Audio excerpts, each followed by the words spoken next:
Bem, na programação existe algo bem importante chamado estruturas de repetição. Estruturas de repetição são tipos de estruturas de controle, por isso têm como função controlar o fluxo do código e, como o nome diz, estruturas de repetição vão basicamente repetir um bloco de código. Caso você não saiba, em C# existe 4 loops essenciais, que é o loop while, do while, for e for each, e com esses loops nós podemos controlar diversas maneiras como o código repete, a quantidade de vezes e imensas coisas. Bem, um dos loops mais importantes é o loop while, que é o que nós vamos ver aqui, ou seja, caso você não saiba nada ou não conheça o loop while, fica aqui porque aqui você vai ver tudo sobre ele.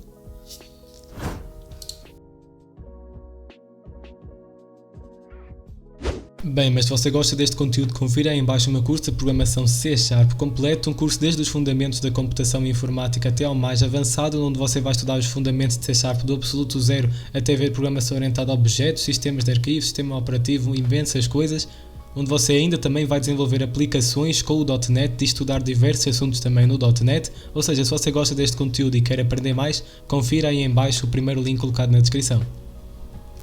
Logo, relembrando aqui que as estruturas de controle que nós temos vindo a estudar nos últimos vídeos podem ser condicionais ou decisivas, como o if else e o switch case, ou podem ser estruturas de repetição, que aí tem estes 4 loops, que é o loop while, do while, for e for each. O for each ele é um bocado à parte, pois ele vai trabalhar com algo que são as estruturas de dados, como vetores ou matrizes, mas mesmo assim é um loop. Bem, como é que funcionam as estruturas de repetição? As estruturas de repetição elas são bem simples, elas vão estar a funcionar como uma condição, e se essa condição for verdadeira, ou seja, esta condição aqui, você já sabe que ela é uma expressão relacional ou lógica, e caso você não saiba trabalhar com operadores lógicos ou relacionais, aí no card está o vídeo que fala sobre isso, e basicamente esta condição, como ela é um valor booleano, ela pode ser um valor verdadeiro ou falso. E basicamente, se esse valor se for verdadeiro, ele vai executar o código até essa condição ser falsa, é simplesmente isso. E executa se for verdadeiro, se não é verdadeiro, então não executa. É simplesmente isso, só que ao contrário das estruturas condicionais, eles vão estar sempre a repetir e sempre a verificar se vai ser verdadeiro ou não. Ou seja, você entende isto bem melhor na prática. E como é que vai funcionar? Bem, basicamente, caso você não saiba, o while significa enquanto, e é extremamente importante que você saiba o que while significa enquanto, pois fica uma questão apenas de ler. Para criar o loop while, é como criar qualquer outra estrutura. Eu até me criei aqui o while loop, e é basicamente isto, você escreve while, você passa os parênteses, quando você vai colocar aqui a expressão booleana, ou seja, a condição a qual o seu loop está dependente, e basicamente como é que isto vai funcionar? Eu vou colocar aqui algum código para nós vermos. Basicamente o que eu estou a dizer aqui é enquanto esta expressão que eu passar aqui for verdadeira, ele vai rodar isto. Ou seja, vamos supor que eu passo aqui diretamente, vou passar por exemplo um false aqui. Se eu passar um false, lembrando que ele, enquanto for verdadeiro, ele vai rodar isto. Ou seja, se eu passar aqui um false, ele não vai executar isto várias vezes. Inclusive, até na altura de compilar, ele mostra código inacessível detectado. Porquê? Pois, como isto está false, ele não vai rodar, porque como nós vimos, a estrutura de repetição, a condição, se for verdadeira, aí sim é que ele vai executar o código várias vezes. Mas, entretanto, é false. Ou seja, se eu rodar aqui o meu programa, não vai mostrar nada. Vamos supor que agora era verdadeiro aqui a minha expressão, ou seja, a minha expressão ela é true. Como é que então o meu loop iria se comportar? Eu vou rodar aqui, compilar, e eu posso ver que ao rodar, ele está-me aqui a printar olá mundo imensas vezes, está realmente a mostrar muitas, tanto que o terminal até dá aqui uma bugada, ou seja, ele começa a mostrar muitas vezes seguidas aqui olá mundo. Porquê? Porque ele está a repetir a velocidade que o código é lido, porque ele está a ver, é verdadeiro, executa, ainda é verdadeiro, executa, ainda é verdadeiro, executa, à espera que isto aqui seja false, para assim, quando for false, parar de executar. Agora preciso de abrir um novo terminal, porquê? Porque o outro meio que crashou com uma velocidade do código. Bem, mas basicamente este loop ninguém vai usar neste propósito aqui. O que você quer é, por exemplo, repetir 10 vezes, repetir 5 vezes, repetir, neste caso, alguma quantidade de vezes. Ninguém vai usar com este objetivo. E é por isso que você pode trabalhar com algo aqui de controle, como por exemplo uma variável numérica, N1, que vai ser 0. Isto aqui é um exemplo. E como isto aqui é um valor booleano que nós temos de passar aqui, você sabe que uma expressão relacional ou uma expressão lógica é um valor booleano. É uma expressão booleana, retorna um valor booleano. Ou seja, posso por exemplo vir aqui e dizer enquanto N1 for menor que 10. Ou seja, N1 é menor que 10. É verdadeiro. Ou seja, ele vai rodar o código. E basicamente o que eu estou aqui a determinar é que N1, enquanto N1 for menor que 10, ele vai rodar este código. Agora, obviamente que desta maneira ele vai rodar infinitamente outra vez. Vai ser a mesma coisa que eu vir aqui e passar true. Ele vai rodar novamente que nem da outra vez. Porque eu preciso fazer alguma coisa de diferente. Eu agora, como o meu loop ele está dependente da variável N1, ele está dependente enquanto ela for menor que 10, eu posso jogar com isso. Eu posso, por exemplo, dizer cada vez que ele repete N1 e incremento aqui. Se você não sabe o que é este incremento, veja o vídeo de operadores aritméticos também aí no card. Ou seja, eu basicamente posso fazer isto, onde eu tenho N1 igual a 0 e cada vez que ele vai repetir, ele vai somar mais 1 e esta expressão aqui algum dia vai deixar de ser falso. Porquê? Porque ele vai rodar este código, N1 passa a 1, roda outra vez, N1 passa a 2, roda outra vez, N1 passa a 3.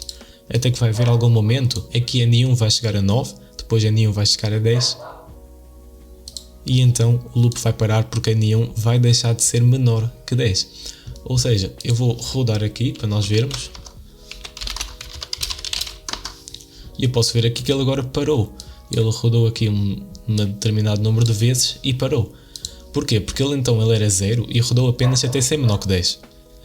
Ou seja, isto é um exemplo de como eu posso fazer um loop que vai rodar um código 10 vezes. Porquê? Porque neste caso ele está menor, ou seja, se quando ele chegar a 10, como ele começou no 0 já vai uma, quando ele chega a 10, 10 não é menor que 10, ou seja, quando ele chega a 10 ele já para. Basicamente, desta maneira aqui eu posso fazer um loop que vai até 10 vezes. Uma coisa interessante aqui que eu posso fazer é que eu posso concatenar aqui, para nós vermos aqui como funciona. Vou concatenar aqui o N1, para nós vermos o crescimento do N1 ao longo do loop. Ou seja, como nós já sabemos, o N1 ele vai estar sempre a ser incrementado cada vez que o loop repete, ou seja, vai ser 0, depois 1, depois 2, depois 3, depois 4. E nós podemos ver esse crescimento aí do N1 incrementando ali na nossa saída. Ou seja, posso ver que ele mostrou ao mundo 1, ao mundo 2, 3, porque ele foi subindo. A primeira vez que ele repetiu somou 1, depois somou 2, depois 3, 4, 5, 6, 7, 8 e quando chegou ao 10, quando N1 foi igual a 10, então este teste lógico ele passou a ser falso. Sendo falso, ele não rodou o código. Desta maneira, parou o meu loop. Ou seja, é assim que funciona o loop. Existe algo chamado também as características de um loop. Essas características que todos os loops possuem, que neste caso são a inicialização, o teste lógico e o incremento ou decremento, são três características que todos os loops, independentemente se são loops while, do while, for each, todos possuem estas características. E é uma coisa bem interessante. Porquê? Porque se você entender, por exemplo, isso no loop while, então você vai entender qualquer outro loop, pois todos os loops funcionam à base destas três coisas, que é a inicialização, o teste lógico e o incremento. E isto aqui facilita muito quando você quer entender o loop for, pois o loop for ele junta todas essas mesmas três características em uma variável só. E muita gente não entende o for por não entender isto. E como é que isto funciona? Por exemplo, este mesmo loop que nós estávamos a rodar possui estas três características. A inicialização é por si a inicialização do valor presente no teste lógico, ou seja, neste caso a inicialização é esta, N1 igual a 0. É onde nós inicializamos a variável a qual o loop vai trabalhar. Nós podemos ver aqui que o loop trabalha com ela, aqui no N1 igual a 0. Podemos ver que o loop trabalha aqui com ela, que já é o teste lógico, ou seja, isto aqui já se torna o teste lógico, que por si é a condição a qual o loop está dependente.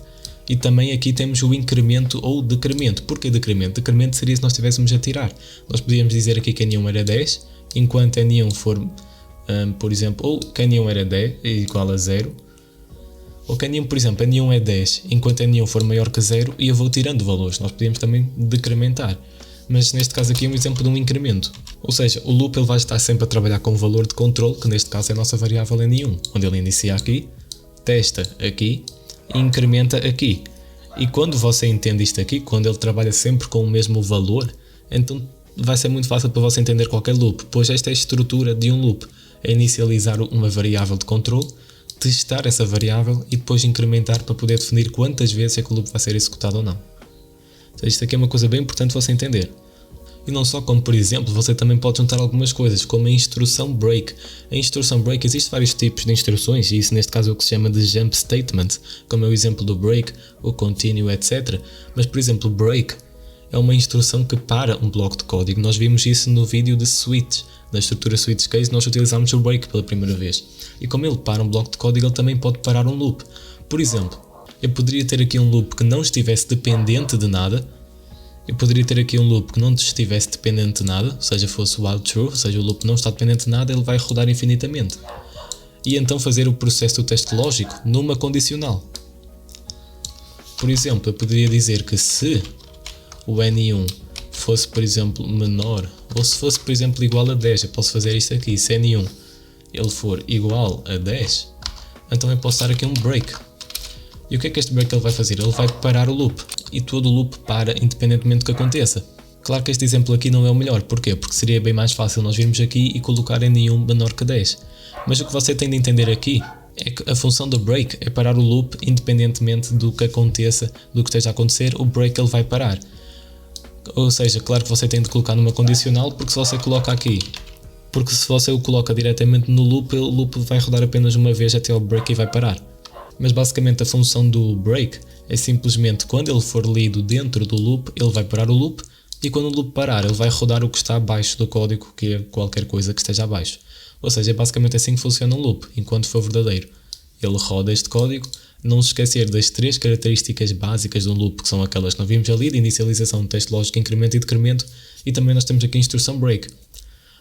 Logo é basicamente isto, por isso se você tem alguma dúvida ou problema em relação a isto, deixem em baixo e eu vejo você no próximo vídeo.